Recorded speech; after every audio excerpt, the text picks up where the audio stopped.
whole neighborhood knows my white Bronco. Knew it then. I'd spend much of the spring at Nicole Bundy's house, more there than I did at my house. Everyone knew that car. That'd be the last car that I would drive secretly if I was going to attempt to commit a crime. And Johnny did something during this case when he put a knit hat on his head. I submit to you that I could be 2-3 blocks away with a knit hat on my head, and people would say, "Hey, there's OJ. See him down there with the knit hat." All right. You hear what he was saying in that 30-second video? He said, I wouldn't use the Bronco to do a crime because everybody knows my Bronco. And then he said, see, if OJ was wearing that knit cap, everybody could see him. The point I try to explain about this is this. OJ didn't have no intention of going to kill Nicole. He had the Bruno Magli shoes on, right? Ready to go to the airport, ready to go to Chicago, suited and booted like OJ would be, 1994, 95, looking good. Just like they said when they seen him at the airport, OJ was OJ, looking swift and looking good, whatever. That's what he's basically telling you. And he's saying, why, if later on in the video he says, if I was going to plan it out, it wouldn't have been this night. I would have planned another night. Well, that's what it comes along with that book, the story that he told, that somebody came by and told him what was going on over there. And he just got sparked and he went over there and did what he did. That's a situation that you have to think about. He was about to go to Chicago. He wasn't worried about nobody, all that. Him and Nicole and didn't get invited to the restaurant. That's all like that smoke. That's like that smoke around that everybody's playing. It wasn't that. Like he said, somebody came by, said something.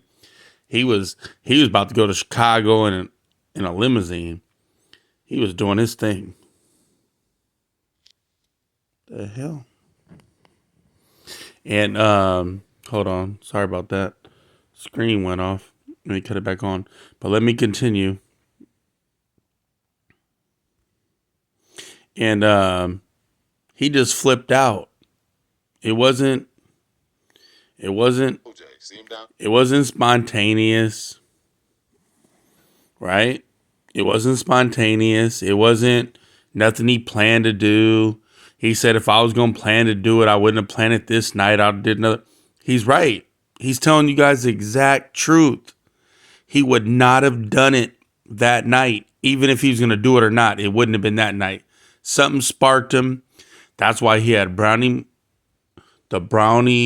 Mugli shoes or whatever the fuck. You guys tell me, whatever the hell it is.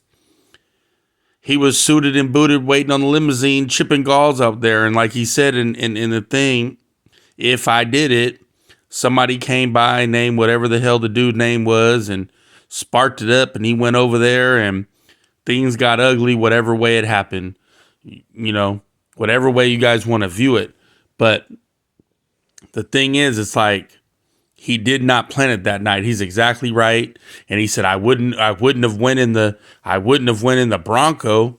Well, of course you wouldn't have went in the Bronco. If you planned it, you'd have been in undercover, but you didn't plan it.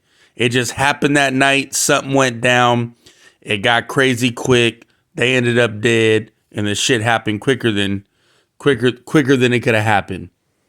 And to me, that's my feeling on it. If you just really listen to what he says, of course he didn't plan it that night. He wouldn't have went and got a damn burger with Kato at McDonald's and ate with him before the limo was gonna come. That's just like a real murderer to like just go eat and then go kill the bitch. Like, no, he's not a murderer like that. Just something came up. You got to hear what he's saying, and that's just, it is what it is. Peep what I'm saying. There with the knit hat on his head. It's I don't know. I thought it was ridiculous. Let's talk about the media a little bit, and this is sort of a pet peeve of mine. I mean, I was being barbecued from day one on the media, and I had always understood the media is supposed to be reporting the facts, without